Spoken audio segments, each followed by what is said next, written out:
வாழ்ற ஒரு குகைக்கு பக்கத்துல ரொம்ப சுவையான சிவப்பு வண்ண பழமரம் ஒண்ணு இருந்துச்சு. அந்த பழத்து மேல ஆசைப்பட்டு எதுனா பறவைங்க அதை சாப்பிடலான்னு சொல்லி அந்த குகை பக்கத்துல போகும்போது ஓநாய் அந்த சந்தர்ப்பத்தை பயன்படுத்தி அந்த பறவைகளை வேட்டையாடி சாப்பிட்டுட்டு வந்துட்டு இருந்துச்சு. காலுஜி, எனக்கும் அந்த சிவப்பு வண்ண பழங்களை சாப்பிடணும்னு ரொம்பவே ஆசையா இருக்கு. அந்த சிவப்பு பழத்தை பறிக்க மட்டும் நான் போனேன்னு வச்சுக்கோ, அந்த மோசமான ஓநாய் அடுத்த நொடியே என்ன கொன்னுடும். அதுக்கப்புறம் நீ தனியா தான் இருக்கணும். காலுஜி, எனக்கு புரியுது. ஆனாலும் அந்த பழத்தை பாக்குறப்பெல்லாம் சாப்பிடணும்னு என்னோட நாக்குல எச்சில் ஊறுதே. என்ன பண்ண முடியும் சொல்லுங்க? இத பாரு கோரி, இதெல்லாம் ரொம்ப விபரீதமான ஆசை. இந்த மாதிரி ஆசை இன்னொரு தடவை உனக்கு வரவே கூடாது. இதை கேட்ட கௌரி ரொம்பவே மனசு வருத்தப்பட்டா. மறுநாள் காலையில பொழுது விடிஞ்சதும் மனசுல தைரியத்தை வர வச்சுட்டு எப்படியாச்சும் அந்த சிவப்பு வண்ண பழத்தை சாப்பிட்டே ஆகணும் அப்படிங்கிற ஆசையோட நேரா அந்த ஓநாயோட குகை பக்கமா கௌரி பறந்து போனா.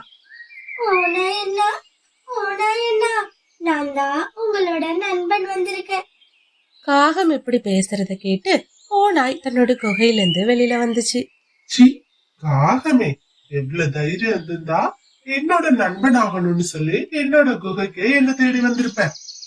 அண்ணா, தயவு செஞ்சு நான் சொல்றத கொஞ்சம் கேளுங்க.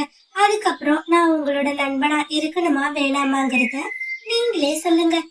நீங்க பாரு காகமே, இங்க இருக்கிற ஒவ்வொரு நிமிஷமும் உன்னோட உயிருக்கு தான் ஆபத்து. இன்னைக்கு ஏதோ எனக்கு பெருசா பசிக்கலங்கிறதுனால உன்னை உயிரோட நிக்க வச்சு பேசிட்டு இருக்கேன். சொல்ல வந்த விஷயத்த சொல்லிட்டு வேகமா இங்க இருந்து கிளம்பு. ஓநாயண்ணா, எனக்கு இந்த இனிப்பான பழங்களை சாப்பிடணும்னு ரொம்ப நாளா ஆசையா இருக்கு. ஆனா அது முடியாதுங்கிறது எனக்கு நல்லாவே புரியுது. அதனாலதான் உங்ககிட்ட ஒரு ஒப்பந்தம் பேசலான்னு வந்திருக்கேன்.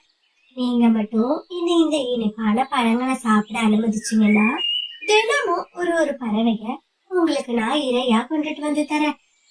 நீ சொல்றது என்னமோ கேக்குறதுக்கு நல்லாதான் இருக்கு காகம். ஆனா நீ ஒரு சின்ன பறவை, உன்னால எப்படி காட்டுல இருக்கிற எல்லா பறவைங்களையும் எனக்கு உணவாக்க முடியும்? என்ன, என்கிட்ட போய் சொல்லி ஏமாத்திட்டு பழங்களை திருடி சாப்பிடலான்னு நினைக்கிறியா? நான் வேணா உருவத்துல சின்னவளா இருக்கலாம், ஆனா என்னோட மூளை மேல எனக்கு நிறைய நம்பிக்கை இருக்கு. கண்டிப்பா என்னால உங்களுக்கு தேவையான உணவை தினமும் எடுத்துட்டு வந்து தர முடியும். எனக்கு ஒரே ஒரு வாய்ப்பு மட்டும் கொடுங்களேன். என்ன பார்த்து இந்த காட்டுல இருக்கிற பெரிய பெரிய பறவைங்களே பயப்படுவாங்க. அப்படி இருக்கும்போது என் குகைக்கே வந்து என்கிட்ட ஒப்பந்தம் பேசுற. இந்த ஒரே ஒரு விஷயத்த வச்சுதான் உனக்கு இந்த வாய்ப்பை நான் கொடுக்கறேன். இந்த வாய்ப்பை சரியா பயன்படுத்திக்கிட்டு முதல்ல எனக்கு ஒரு பறவைய உணவாக்கு. அப்படி மட்டும் நீ சொல்றது செஞ்சுட்டேன்னு வச்சுக்கோ, இந்த மரத்துல இருக்கிற மொத்த பழமும் அதுக்கப்புறம் உனக்கு தான் சொந்தம் அப்படின்னு ஓநாய் சொல்லுச்சு. இத கேட்டதும் ரொம்பவே சந்தோஷப்பட்ட கௌரி வேகமா ஓநாய்க்கான உணவை தேடி பறக்க ஆரம்பிச்சா. போற வழியில ஒரு கூட்டுல புல்புல்லும் அதோட குழந்தையும் இருக்கிறத பார்த்த காகம் நேரா புல்புல் கிட்ட போனா. என்ன, குழந்தைக்கு போய் தானியத்தை கொடுத்துட்டு இருக்க? அவ ரொம்ப சின்ன குழந்தை. இந்த நேரத்துல அவளுக்கு உடம்புல சத்து ரொம்பவே முக்கியம். புல்புல், காட்டுல இருக்கிற பழங்களை பறிச்சு நீ அவளுக்கு கொடுக்கலாம்ல. என்ன கௌரி சொல்ற? இந்த காட்டுல இருக்கிறதே ஒரே ஒரு பழமரம் தான். அந்த மரமும் அந்த ஓநாயோட குகைக்கு பக்கத்துல இருக்கு. எப்படி நான் என் குழந்தைக்கு கொடுக்க முடியும்? என்ன புல்புல் சொல்ற? அந்த ஓநாய்க்கா நீ இவ்ளோ பயப்படுற? ஐயோ, அது என்னோட நண்பன் தான். இப்பதான் நான் அதுகிட்ட போய் பேசிட்டு வரேன். நீ வேணும்னா ஒண்ணு பண்ணு, உடனே கிளம்பி என் கூட வா. அந்த ஓநாய் கிட்ட பேசி உனக்கு தேவையான பழத்தை நான் வாங்கி தரேன் அப்படின்னு சொன்னிச்சு. காகத்தோட ஆசை வார்த்தையை கேட்டு புல்புல்லும் நேரா ஓநாயோட குகையை நோக்கி காகத்தோட பறக்க ஆரம்பிச்சிச்சு. இங்க பாரு புல்புல், இந்த பழங்களை பறிச்சு நீ சாப்பிட்டுரு.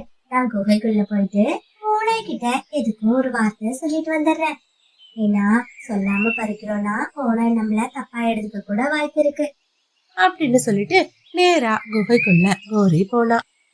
ஓநாயண்ணா, ஓநாயண்ணா, உங்களுக்கான உணவு குகைக்கு வெளியில காத்துட்டு இருக்கு. நல்ல கொழுன்னு கொழுத்த ஒரு நைட்டிங்கல் பறவை தான் நான் பிடிச்சிட்டு வந்திருக்கேன். வேகமா போய் அதை சாப்பிட்டுருங்க அப்படின்னு சொன்னிச்சு. இதை கேட்டு நாவில எச்சில் சுரக்க வேகமா ஓநாய் குகையில இருந்து வெளியில வந்துச்சு. பாவம், இது எதுவுமே தெரியாத புல்புல் அந்த பழங்களை சுவைச்சு சாப்பிட ஆரம்பிச்சா. அவ சாப்பிட்டுட்டு இருக்கும் போதே பின்னாடில இருந்து ஓநாய் புல்புல் மேல வேகமா தாவி குதிச்சுச்சு. பாவம், அந்த பிடியில இருந்து தப்பிக்க முடியாத புல்புல் அந்த இடத்துலயே ஓநாய்க்கு இரையா மாறிட்டா. காகமே, சொல்றத செய்யறவன்னு நிரூபிச்சுட்ட. அதனால இப்ப இந்த மரத்துல இருக்கிற எல்லா பழமும் உனக்கு தான் சொந்தம். ஆசை தீர எவ்வளவு வேணுமோ அவ்வளோ சாப்பிடு அப்படின்னு ஓனாய் சொன்னுச்சு. பிறகு கோரி மரத்துக்கு போயிட்டு அதுல இருக்கிற நிறைய பழங்களை பறிச்சு ஆசை தீர சாப்பிட்டா. சாப்பிட்டது போக கொஞ்சம் பழங்களை எடுத்துட்டு தன்னோட கணவனுக்கு கொடுக்கலாம் அப்படின்னு சொல்லிட்டு கூட்ட நோக்கி பறக்க ஆரம்பிச்சா. போற வழியில கோரி வர்றத பார்த்த மீனும் கோரிய கூப்பிட்டு இப்படி பேசினா. என்ன, இந்த பழத்தை நீ எடுத்துட்டு போற? ஆமா, உனக்கு இந்த பழம் எங்க இருந்து கிடைச்சிச்சு? ஐயோ, இந்த மீனும் பயங்கர புத்திசாலி. அவ நம்மள கண்டுபிடிக்கிறதுக்குள்ள நாம எதுனா பொய்ய சொல்லி அவகிட்ட இருந்து தப்பிக்கணும் அப்படின்னு மனசுக்குள்ள யோசிச்ச கோரி, மீனும், இந்த பழம் இளநீர் தீவுல இருந்து நான் பறிச்சுட்டு வரேன். ரொம்ப நாளா எனக்கு சாப்பிடணும்னு ஆசையா இருந்துச்சா, அதனாலதான் அங்க கிடைக்கும்னு சொன்னாங்க. ரொம்ப தூரம் பறந்து போய் இத பறிச்சுட்டு வரேன். கோரி சொன்னதை கேட்ட மீனுவும் அவளை அப்படியே நம்பிட்டு பிறகு வீட்டுக்கு போன கோரி, என்னமோ சொன்னீங்க, இந்த பழத்தை சாப்பிடணும்னு நினைச்சீனா நீ செத்து போயிடுவ அப்படின்னு. ஆனா பாருங்க, எவ்வளவு அழகா ஐடியா பண்ணி உங்களுக்கு வரைக்கும் நான் பழம் எடுத்துட்டு வந்திருக்கேன் அப்படின்னு சொல்லி கோரி நடந்த விஷயம் எல்லாத்தையும் காலுஜி கிட்ட சொன்னா. கௌரி, ஆனா ஒண்ணு, நீ ரொம்ப கவனமா இருக்கணும். எந்த பறவைக்காச்சும் சந்தேகம் வந்துச்சுன்னா அதுக்கப்புறம் நம்மள உண்டு இல்லைன்னு பண்ணிடுவாங்க. ஆலுஜி, அதெல்லாம் கவலைப்படாதீங்க, எல்லாத்தையும் நான் பாத்துக்கிறேன். மறுநாள் காலையில பொழுது விடிஞ்சதோ ஒரு வயசான காகம் ஒண்ணு மரத்துல கூட சரி செஞ்சிட்டு இருக்கத கோரி பார்த்தா. எதுக்காக இந்த வயசான காலத்துல நீங்க சிரமப்படுவீங்க? என்கிட்ட சொல்லிருந்தா நான் இதை செஞ்சு கொடுத்துருப்பேன்ல. இல்லம்மா, என்னோட கூடு உடைஞ்சு போயிருச்சு. அதான் சரி செய்யலான்னு செஞ்சுட்டு இருக்கேன். என்ன உங்களோட பொண்ணு மாதிரி நினைச்சுக்குங்க. நீங்க இந்த பக்கம் வந்து நில்லுங்கம்மா, நான் சீக்கிரமாவே உங்களோட கூட சீர் செஞ்சுறேன் அப்படின்னு சொல்லிட்டு வேக வேகமா கோரி அந்த பறவையோட கூட்ட சரி பண்ண ஆரம்பிச்சா. அம்மா, இன்னைக்கு என் அம்மாவோட நினைவு நாள். அதுக்காக நான் சில விருந்து உணவுகளை சமைச்சு வச்சிருக்கேன்.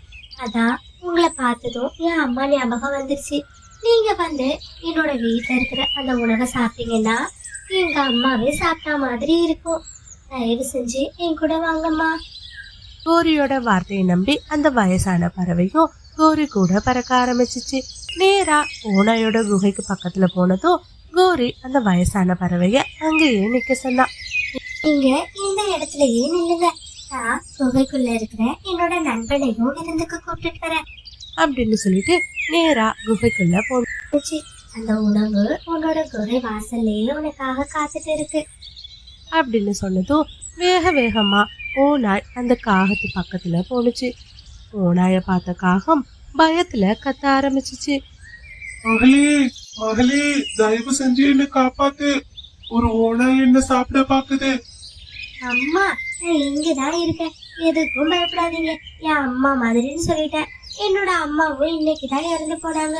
அம்மா மாதிரின்னு சொன்னதால இன்னைக்கு நீங்களும் இறந்து போக போறீங்க அப்படின்னு சொல்லி கோரி சத்தம் போட்டு சிரிக்க ஆரம்பிச்சா. ஓநாய் அந்த காகத்து மேல தாவி குதிச்சு அந்த காகத்தை பிடிச்சு சாப்பிட்டுருச்சு. இங்க பாரு காகமே, நாளைக்கு வெளியூர்ல இருந்து என்னோட அம்மா வராங்க. அவங்களுக்கு புறா கறி சாப்பிடணும்னு ரொம்பவே ஆசையா இருக்குன்னு சொன்னாங்க. நீ ஒண்ணு பண்ணு, நாளைக்கு எப்படியாச்சும் ஒரு புறாவை பிடிச்சு கொண்டுட்டு வந்துரு. அதுக்கப்புறமா இந்த மரத்துல இருக்கிற மொத்த பழத்தையும் நீ பறிச்சுட்டு போயிடு, சரியா அப்படின்னு ஓனாய் சொன்னுச்சு. இதை கேட்ட காகம் ரொம்பவே சந்தோஷப்பட்டுச்சு. மறுநாள் காலையில பொழுது விடிஞ்சதோ புறாவை தேடி கோரி காடு முழுக்க அலைய ஆரம்பிச்சா.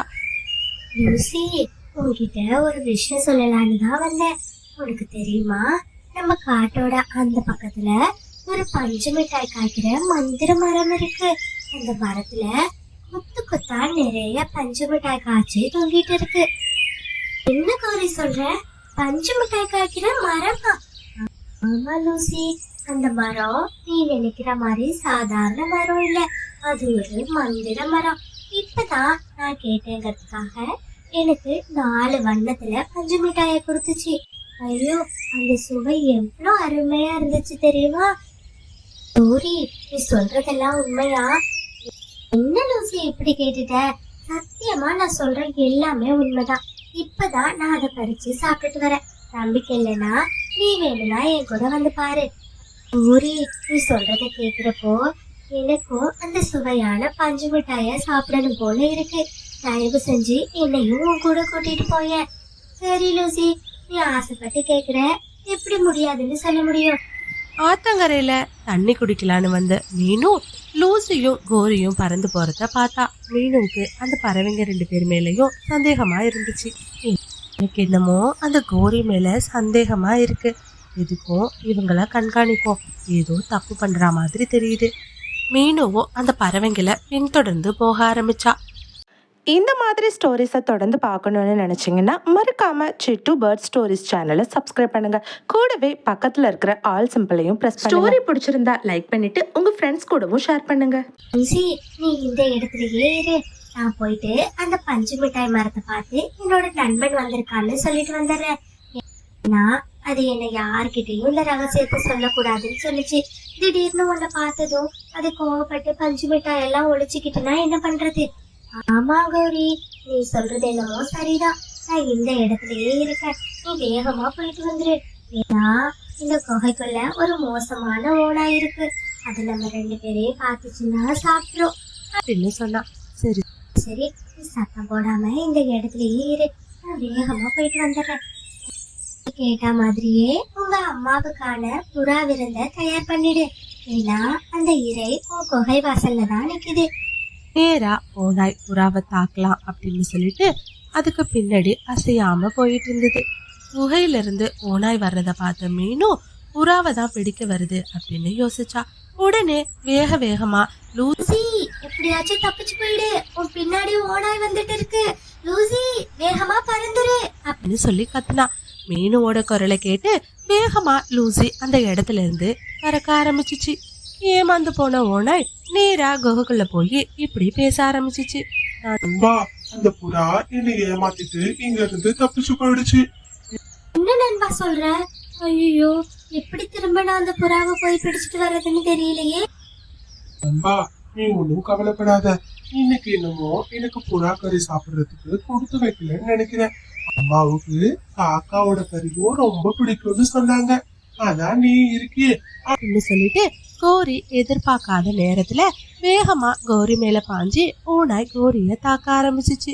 பாவம், பழம் சாப்பிடலான்னு ஆசையோட நின்றுட்டு இருந்த கோரி அநியாயமா ஓனாய் தாக்குனதுல இறந்து போயிட்டா. இனிப்பான பழங்களை சாப்பிட்டு நல்ல கொழுன்னு இருந்த கோரி இன்னைக்கு ஓனாயோட விருந்தாயிட்டா.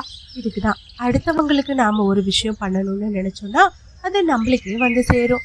இந்த ஸ்டோரி உங்களுக்கு பிடிச்சிருந்துச்சுன்னா லைக் பண்ணிட்டு இந்த மாதிரி நிறைய ஸ்டோரிஸ் பார்க்க மறக்காம நம்மளோட சிட்டு பேர்ட் ஸ்டோரிஸ் சேனலையும் சப்ஸ்கிரைப் பண்ணுங்க. தேங்க்ஸ் ஃபார் வாட்சிங்.